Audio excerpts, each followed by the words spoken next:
So முதல்ல வந்து ப்ரமோஷனுக்கே அவங்க சொன்னாங்க எப்படி இருந்துச்சுன்னு. சோ இந்த படத்துல எந்த காட்சியில ரொம்ப கஷ்டப்பட்டு ரொம்ப எமோஷனலா நடிச்சீங்க? கிளைமேக்ஸ் சார் சொன்ன மாதிரி ஆல்ரெடி வந்து 20 minutes வந்து ஆகாது மட்டும் சொல்லி ஃபர்ஸ்டே பிளான் பண்ணிட்டு சொன்னாரு. அதுக்கு நான் நிறைய ஒர்க் பண்ணேன். ஸோ இதோட டைட்டில் தான் இருக்கும் கேமரா, ஸோ எக்ஸ்பிரஷன் மட்டும் தான் வேணும் அப்படின்னு சொல்லிட்டு ஃபர்ஸ்டே சொல்லிட்டேன். இதுக்கு நிறைய நான் ஒர்க் பண்ணிக்கிட்டே இருந்தோம். ஸோ எந்த மாதிரி பண்ண ஓவர் டைம் அப்படி பண்ணி நான் ஒரு இதோட இன்னும் கொஞ்சம் பெருசாக கண்ணு பண்ணுங்க அப்படி பண்ணுங்க, ஸோ கண்ணில் டிஎஸ் வரணும். ஸோ இந்த மாதிரி அது விஷயம் சொல்லும் போது வந்து அவங்க சேனல் புள்ளரிக்கும். இவ்வளோ யாரும் இவ்வளோ டெப்த்தாக யோசிக்க மாட்டாங்க. சொன்னா நீ அழுகுற அப்படின்னா ஓகே ஓகே போகலாம் சார், இந்த மாதிரி வேணும் ப்ரூவ் ஒரு அளவு இப்படி தூக்குங்க இப்படி பண்ணு.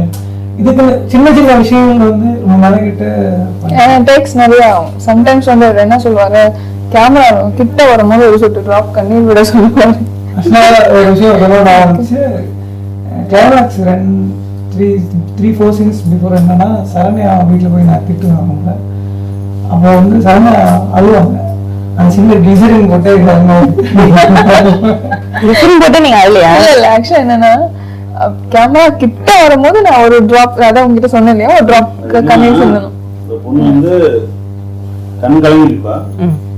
ஒரு ட்ராலி சார், அந்த ட்ராலி ஃபார்வர்டு வந்து க்ளோஸ் வந்து நிற்கும் போது கரெக்டாக கேமரா ஸ்டே ஆகும்போது கண் தண்ணி கொட்டும். அப்போதான் வந்து ஆடியன்ஸ்க்கு அது ஃபீல் கிடைக்கும், ரீச் ஆகும். இன்னும் கேமரா மூவ் ஆகும், கிட்ட வரும், கிட்ட வரதுக்கு முன்னாடி தண்ணிக்கு வந்துடும்.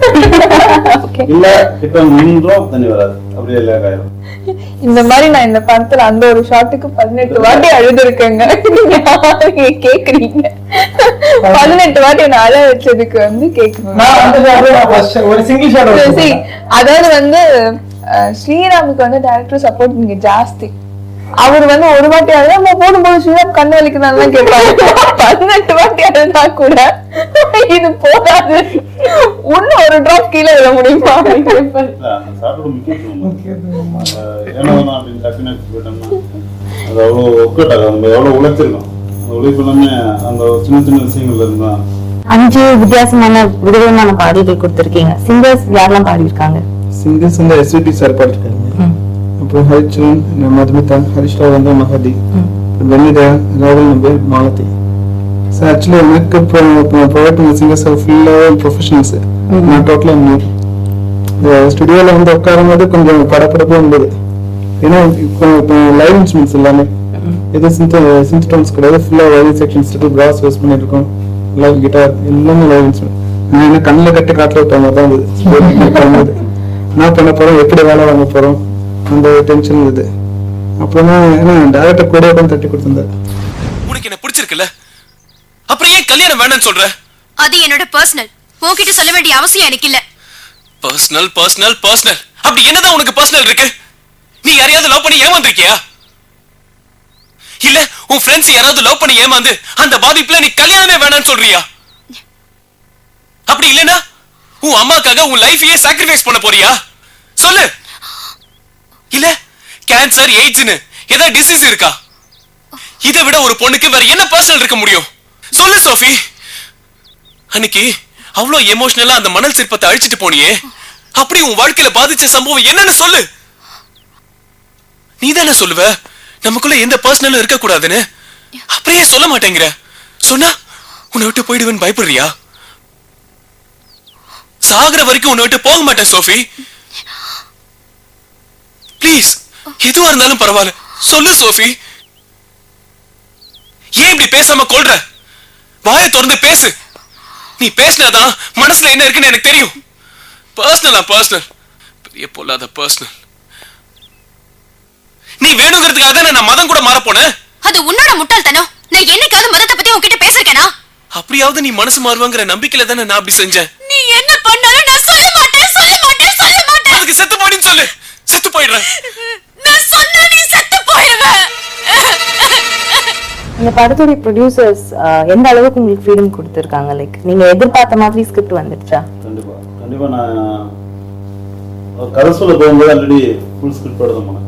சார் பை சார் என்ன போனேங்கிறது சார் பை சார் பக்கா ஒர்க் பண்ணி தான் பண்ணேன். அவங்க தான் கதை கேட்ட உடனே இதை அப்படியே எனக்கு படமாக பண்ணி தர முடியுமா? கண்டிப்பாக முடியுது சார்.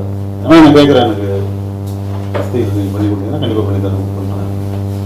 ஓகே, இன்னும் உடனே மேனேஜர் கிட்ட தீபனுக்கு என்ன வேணுமோ அதெல்லாம் பண்ணி கொடுத்தேன்.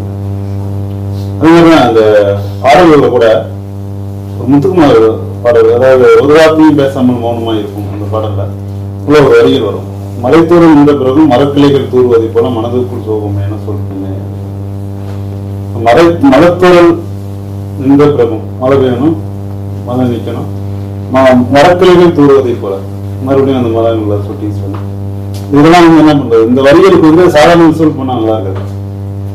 அந்த யதார்த்தமான விஷயம் வேணும் அப்படிங்கும்போது செயற்கை மலை கிரியேட் பண்ணோம். அப்புறம் அதுக்கு பிறகு இந்த தான் ஷார்ட் எடுக்க முடியும் அப்படிங்கும்போது இந்த 2 வரைக்குக்காக ஒரு 4 தண்ணி வேணுங்கிற ஒரு பொசிஷன் வந்து 2 வரை, ஏன்னா நாங்கள் ஒரு 6 பேருக்கு ஸ்பெண்ட் பண்ணணும். அப்போ அந்த விஷயம் நம்ம கரெக்டாக பண்ண முடியும். ப்ரொடியூசர் சொல்லும்போது நீங்கள் அதை வேணும்னு ஃபீல் பண்ணும்போது அதை செஞ்சுங்க சொல்லி மேனேஜர் சொல்லி எல்லாமே ஒர்க் பண்ணாங்க. அதான் இது பாண்டிச்சேரியில் பண்ண ஒரு மெராக்கலான விஷயம். நான் கூட அதை ஃபீல் பண்ணதெல்லாம் பாண்டிச்சேரியில் தான் எடுத்து வந்தது சாங்கில். எல்லாமே லாரியெல்லாம் வந்துச்சு, எல்லாம் ரெடி பண்ணிச்சு, மோட்டர்லாம் செட் பண்ணி பம்பு இதெல்லாம் செட் பண்ணி. ஆனா மழை வந்துச்சு. ஆமா, மழை பெய்யறதுக்கான சூழலே இல்லை.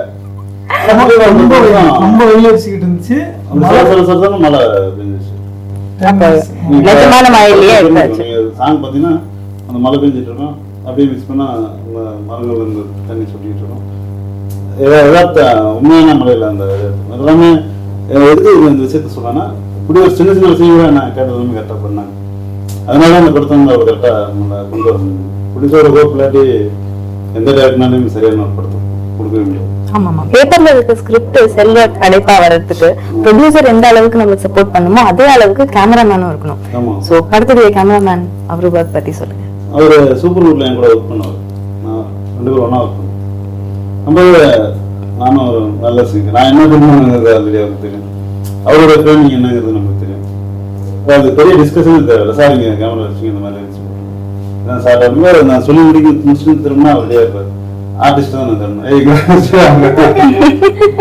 ஆர்டிஸ்ட் எல்லாமே அவைலபிள் தான், ஆனா கூடவே இருப்பாங்க.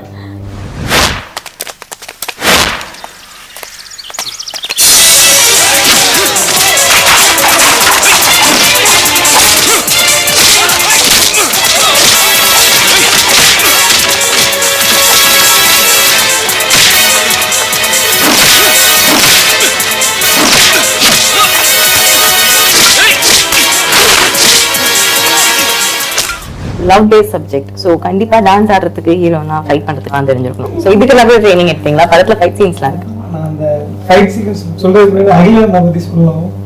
செட்ல செம்ம ஜாலிங்க அவரு. காலையில் மைக் கேட்டாருன்னா பாட்டு பிடிப்பாரு. செட்ல இருந்தவங்க அங்கே கூப்பிடுவாருங்க, எல்லாரும் கலாச்சிக்கிட்டே இருப்பாரு. ரொம்ப செம்ம ஜாலியான டைப்பு. எனக்கு தனியாக கூப்பிட்டு சில விஷயமா சொல்லுவார், இப்படி பெர்ஃபார்ம் பண்ணுங்க, ஸோ லைட் இப்படிலாம் வாங்கணும் நீங்கள் நடிக்கும்போது. ஸோ நிறையா விஷயங்கள் சொல்லுவார், ரொம்ப ஹெல்ப் பண்ணார். ஸோ ஃபைட் சீக்வன்ஸ் வந்து எனக்கு ரொம்ப புதுசு. சினிமாவில் படம் பார்க்குறேன், ஃபைட் தான் கண்டிப்பாக ஃபைட் நம்ம பண்ண போகிறோம். ஒரு ஹீரோ ஆகிட்டோம், ஒரு படம் பண்ணுறோம், நான் இதுக்குன்னு நிறைய ஒர்க் பண்ண சொல்லி சாதாரண வந்து பாண்டியன் மாஸ்டர் இருக்காங்க சேர்த்துட்டாங்க.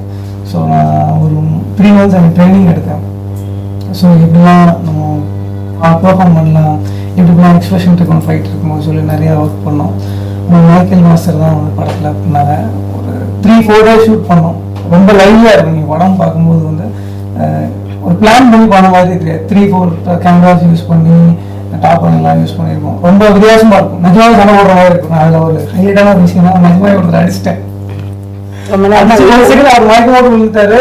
அப்புறம் வந்து தான் சிசி ஒன்று இது பண்ணா நீ உட்காரு நான் பார்த்துக்கிறேன். ஐஸ் கியூப்லாம் எடுத்து வந்து அதை வச்சு அவர் கொஞ்சம் எனக்கு கண்ணு தெரியலைங்க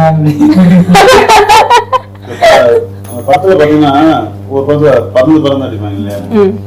இல்லாம ஒரு தெருவுல ஒரு சண்டை, 2 டீமுக்குள்ள ஒரு சண்டை இருந்தா என்ன இருக்கும், அப்படியே இருக்கும். ஜம்ப் பண்ணி அடிக்கிறது, எகிரி அடிக்கிறது, திருப்பி ஒரு சாட்டை ரிப்பீட் பண்றது இல்லாம ஒரு யதார்த்தமான ஒரு உண்மையிலேயே ஒரு கலவரம் நடந்துருந்தா மக்கள் கிராஸ் பண்ணி பார்த்துட்டு போறவங்களுக்கு அப்படி அடிச்சுக்கிறாங்க அந்த மாதிரியே இருக்கும். ஸோ கேமராஸ் வந்து மேக்ஸிமம் லோவர் இருக்காது, ஹை அப்படி இருக்கிறதுனால வந்து அந்த தெருவில் நிஜமான தெரியல, அவங்களுக்கு தெரியாது ஷூட்டிங் நடக்குதுன்னு சொல்லிட்டு அவங்க இங்க சண்டை போட்டுட்டு இருக்காங்க. ஒரு பார்ட்டி ஒருத்தவங்க சண்டை போன் பண்ணிட்டாங்க, சண்டை போட்டுட்டு இருக்காங்க. அதோட போலீஸ் ஸ்டேஷன் போன் பண்ணி இருந்துச்சு.